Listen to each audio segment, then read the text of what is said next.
Hey guys, welcome back. Today we're going to repot this Vanda orchid.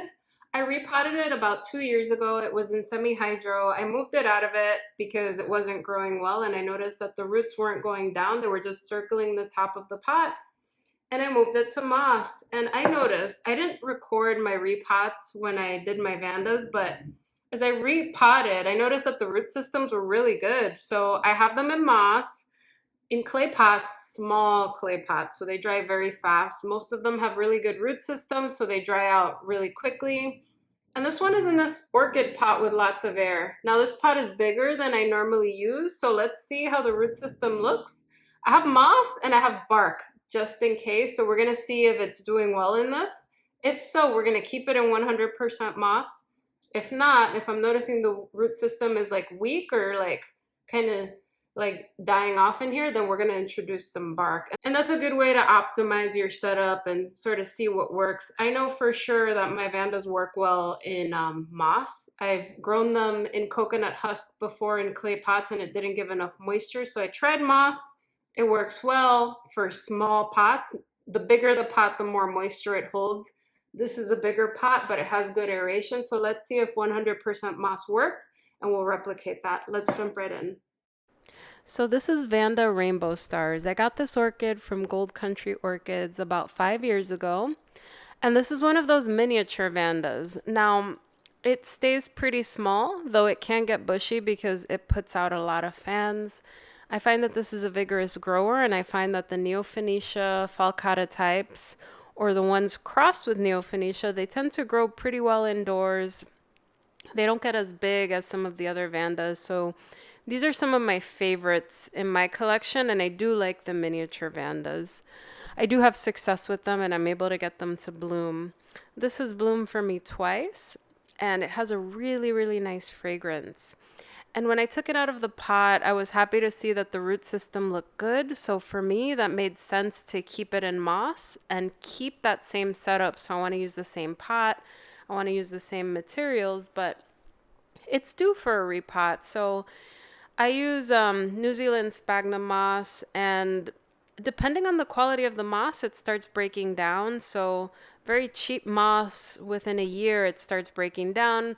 Higher quality moss, in 2 years, it starts breaking down. It gets acidic, and then it can it's not great for the orchid. It's not great for the roots. So you want to make sure you're repotting anything you have in moss, depending on the quality, every 1 to 2 years. I came to the conclusion that moss works really well by trial and error with my Vandas. So I started growing them in clay pots with coconut chips. And the way that I was watering, it wasn't enough moisture for my Vandas. So they were declining. So I was like, let me try moss. And I kept them mostly in very small clay pots. So I'm talking like 4 inches or a little bit smaller. This is a 5-inch clay pot with lots of aeration. So my thought process was, Vandas, they typically need to dry fast, but they need decent moisture, but they can't stay wet. So if they have a good root system, if they're in a smaller pot, moss will give them lots of moisture, but it'll promote lots of drying in a clay pot. So I started with those coconut chips. Wasn't enough moisture. I moved to moss. I repotted those after a year, and I saw and noticed that they all had good root systems. So I'm going to continue to grow my Vandas in moss in clay pots. Now, if they get a lot bigger, I'm going to have to start introducing bark, because once you get bigger pots, they start holding a lot of moisture, and then that's where you're going to need more aeration. That being said, it really depends on your environment. So if you live in a very humid environment, that's probably not going to work well for you. So I recommend you try with maybe one orchid before committing your whole collection of Vandas to something like this. But I think someone in a climate similar to mine, that can work really well for your Vandas. If you live like in a very dry environment, I think it helps.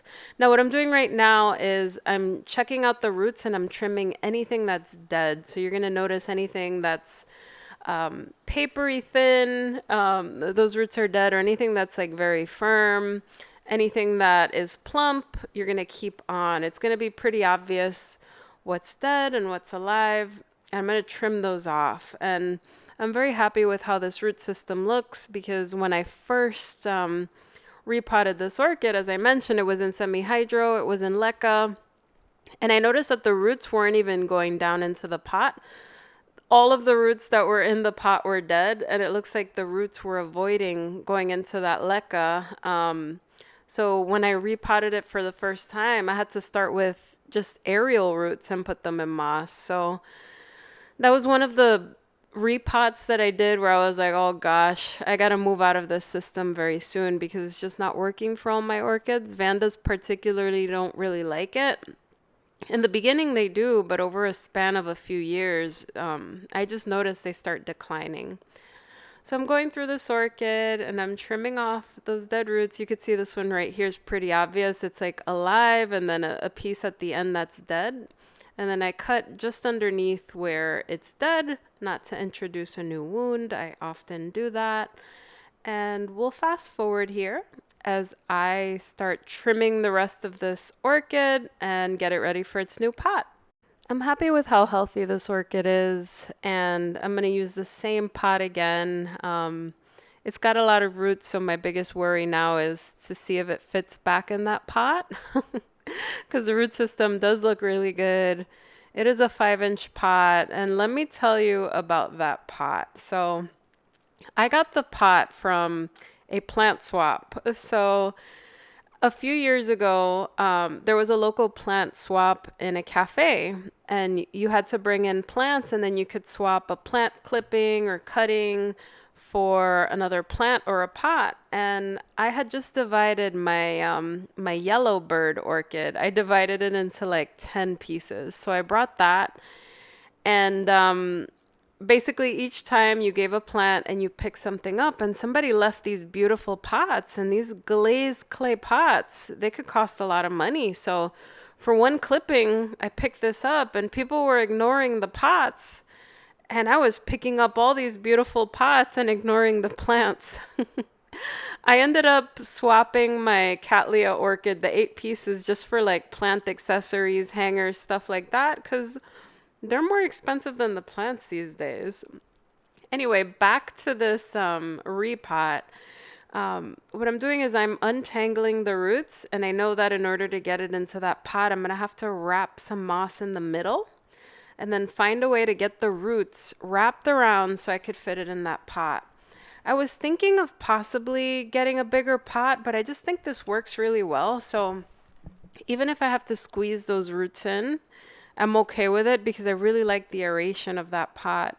And I don't know if you guys have orchid pots like this. I remember when I got my very first Phalaenopsis orchid, I bought one of those pots for like 25 bucks. And now they're like $30, $40. I know Repot Me sells a lot of them. But if you have a big collection, it's just not feasible to buy so many unless you're like pretty, you have a big budget for your orchid growing. But when I found that pot, I was really happy to see it. And this kind of pot does exactly what you expect it to. It has those holes for aeration. It's perfect for orchids. It's sturdy, it's heavy. So if you have like a bigger, like say like a dendrobium, and it's top heavy, it's one of those things that because it's heavy, it's not going to topple over. Now I bloomed this orchid twice. I hope to get more blooms on it soon. I know it's growing well. It pushes out lots of fans. I know a viewer actually has this orchid, Michael McCarthy, and he mentioned that he's had his Vanda rainbow stars through the years and it never bloomed for him. So Michael, if you're watching this, let me know if your Vanda rainbow stars ever bloomed for you, if you kept it. Sometimes orchids are like that, they'll grow really well. They'll put magnificent growths. Paula has a 10-year-old Cattleya that just grows well every year and it just hasn't bloomed. Sometimes orchids be like that. What can you do? But anyway, I wrapped this up in moss, and one of the fans is kind of like leaning to the side. So I'm thinking I'm going to get like a support stake to keep it up. I just really wanted to keep this orchid in this pot just because I liked it so much. And then we do have some roots with growing root tips. So I want to make sure that I'm putting those roots positioned so that they can grow inside of the moss so they can get more moisture. And what I'm doing is I'm keeping things relatively fluffy. This this is going to get nice air. It's going to get good moisture. This is perfect. It's exactly what orchids need. Um, and I'm just happy to grow it in this again. And I'm glad that I found my solution for Vandas because it took me a while to figure out what works well in my environment, what doesn't.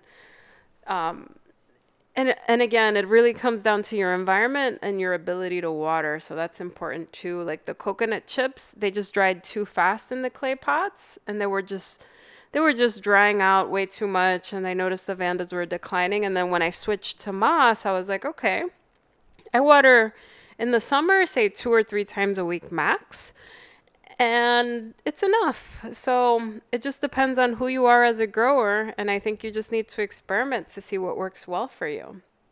So I'm making sure not to pack the moss down too much. So I'm using my finger to kind of like fluff it up. And, I could probably divide this orchid, give the fans away to someone, but I'll probably do that next time. And what I'm going to do is I'm going to put a support stake in there so this doesn't grow sideways or lean too much on the side. So that's pretty much it, guys. I'm really happy with how this came out. I hope it blooms once this is adapted to the pot. And this is the final outcome to this repot. Thank you guys so much for watching, and I will see you in the next video. Bye, everyone.